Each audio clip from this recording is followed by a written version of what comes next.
Assalamualaikum warahmatullahi wabarakatuh. Saya Zulfa Fijana dari Fakultas Pertanian, Program Studi Teknik Pertanian, Universitas Syahkuala. Di video ini, saya ingin menampilkan wawancara saya dengan salah satu pengusaha yang ada di Aceh Singkil. Sebelum menonton, jangan lupa klik tombol subscribe-nya ya teman-teman. Dan jangan lupa untuk like dan komen videonya di bawah. Terima kasih. Assalamualaikum warahmatullahi wabarakatuh. Waalaikumsalam warahmatullahi wabarakatuh. Bagaimana kabarnya Pak? Alhamdulillah sehat. Jadi kedatangan saya ke sini, saya ingin mewawancari Bapak tentang kebun sawit. Boleh Bapak ceritakan sedikit tentang awal mula Bapak memulai kebun ini? Ya, kebun sawit ini saya mulai saya garap sekitar 10 tahun yang lalu. Yaitu dengan lebarnya kurang lebih kira-kira 5 hektar luas kebunnya, dimana biaya yang sudah saya keluarkan kurang lebih sekitar 250 jutaan. Nah, mulai dari perawatan pertama sampai panen. Jadi apakah semua umur tanam yang ada di kebun Bapak ini sama semua atau beda-beda?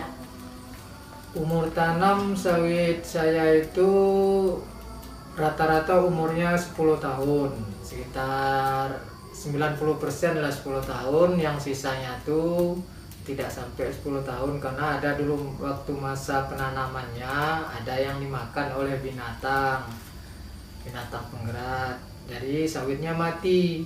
Jadi Bapak ganti lagi sawit yang sudah mati dengan sawit yang baru. Nah, jadi ada yang tidak sama umurnya. Jadi menurut Bapak apakah jenis pupuk berpengaruh terhadap hasil panennya nanti? Kalau jenis pupuk yang kita pergunakan untuk sawit, untuk hasil panennya nanti berpengaruh, terutama dia untuk produksi buah sawitnya. Karena pupuk ini kita ketahui kan ada 2 jenis, ada pupuk subsidi, ada pupuk non subsidi. Nah, kalau kita pakai pupuk subsidi itu biasanya sawitnya buahnya itu akan berkurang. Kalau kita pakai non subsidi, buahnya akan banyak karena dia kan kadar NPK atau kadar pupuknya itu berbeda, tidak sama. Nah, jadi kalau produksinya per hektar itu biasanya 1000 kilo sampai 1200 kilo. Itu umumnya kalau masyarakat punya sawit. Nah, kalau emang perusahaan itu dia udah maksimal sekitar 1000 kilo sampai 1500 kilo. Nah, jadi masalah pupuk tadi sangat berpengaruh terhadap produksi hasil panen sawit kita. Jadi sekali panen dalam setahun itu berapa kali panen Pak biasanya? Kalau panen sawit itu biasanya umumnya dia 1 bulan itu 2 kali panen, dimana dalam 2 minggu sekali panen. Nah, jadi setahun dia bisa mencapai 24 kali panen. Nah, di dalam panen itu sementara tenaga kerja yang kita pergunakan, kalau saya di sawit itu masih menggunakan tenaga harian untuk biaya untuk perawatannya, karena jumlahnya cuma 5 hektar. Nah, kalau kita pakai tenaga kerja yang tinggal di situ satu rumah tangga itu hitungannya masih rugi, kecuali kita punya sawit 10 hektar. Jadi sebagai tenaga perawatannya pada saat sawit itu perlu dibersihkan, saya cari tenaga kerja harian untuk membersihkannya.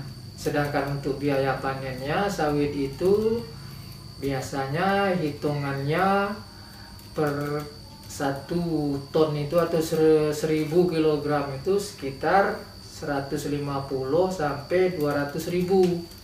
Nah, itu tergantung medan sawit. Nah, kalau sawitnya rata biasanya mungkin 150 per ton. Tapi kalau tanahnya ada yang pakai gunung-gunung mendaki, lebih berat lagi orang yang manen ngumpul ke sawit itu. Nah, itu mungkin harganya sampai 200.000 per ton atau per 1.000 kilogram.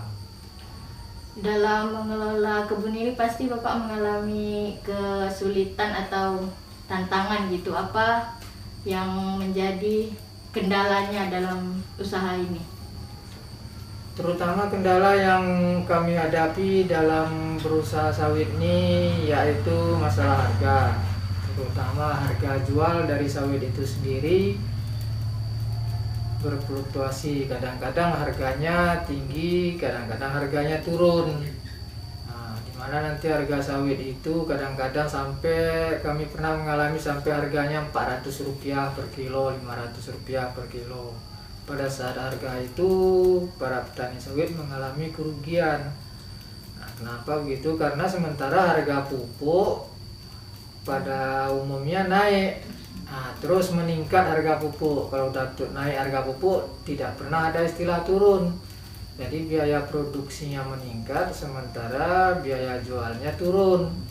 Nah, itu yang kami alami, masalah harga. Nah, tapi kalau harganya stabil, tetap saja di 1.000 atau 1.000 ke atas, nah, insya Allah masih bisa